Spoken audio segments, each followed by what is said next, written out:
Hey guys, it's Heavy Noob Camper, and I'm going to explain to you our new server and the quickness of what it is, so you can jump right into the game.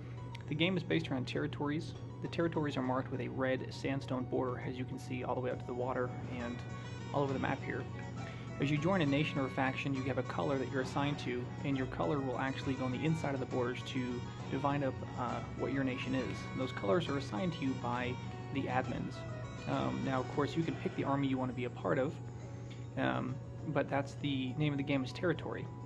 Once you establish a territory, you'll have a flag that marks your territory, showing what it is that belongs to you. The game rules are that you can harvest no blocks that are above Y64 on the map. So here we have Y78, that's the height we're flying at. If we drop down to the ground, of course, we're going to be at Y71. Okay, so you can't harvest any block that's above Y64 when you start the game. So you can go mining, you can go underground, but essentially if it's not sea level, you can't build or break it until you own a territory. Once you own a territory that's marked in the color of your nation, then you can build on top of it. So these nations over here are all bland, these territories, because nobody owns them yet. No one's actually picked them up. When you actually decide to expand your kingdom, you'll have to have a territory that touches your original one.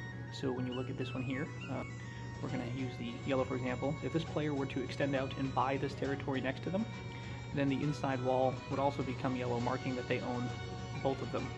But for now, it's a neutral territory. So the only fair game objects that you can break are attacking mobs or harvesting grass and flowers. But you're not allowed to break the trees, you can't harvest the grass blocks, you can't take anything that is found on this territory because it doesn't belong to you. You have to own it.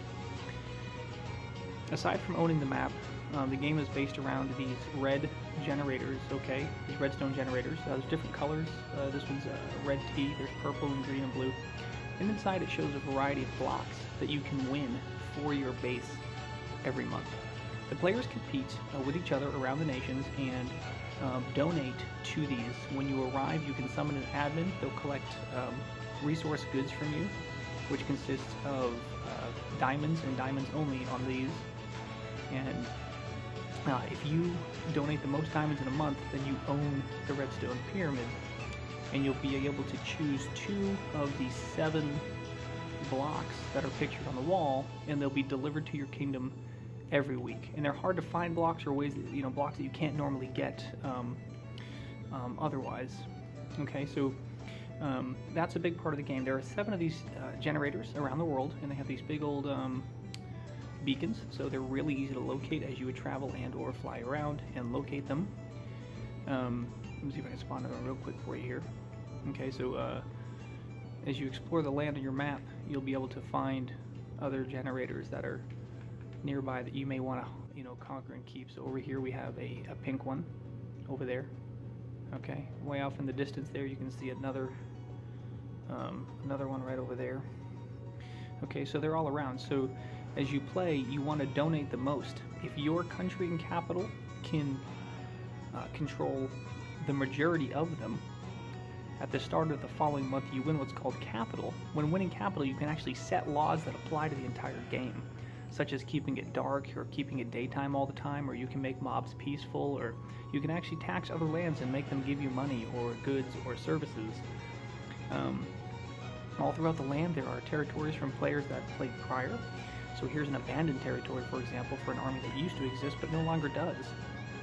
So these sorts of territories, if you took them over, you would be able to have a lot of goods and resources, and who knows what kind of secrets they had underneath their base once upon a time.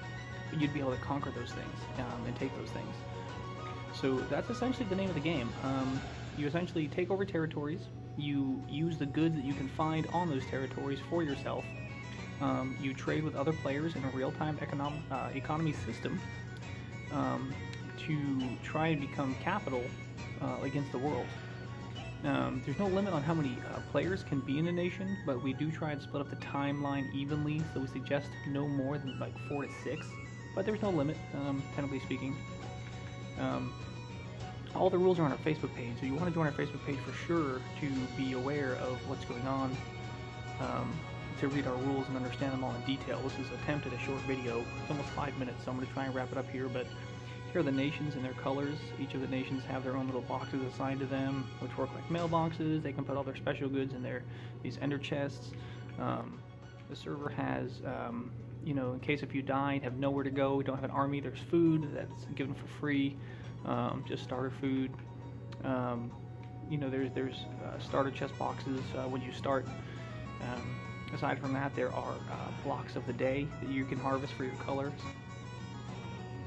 That's what it boils down to. So anyways, hopefully my video cut right there. Hopefully I can edit this in somehow. But so yeah, just come jump on and hopefully we'll see you here and we'll get you going and make you part of the team. So all right, guys, thanks.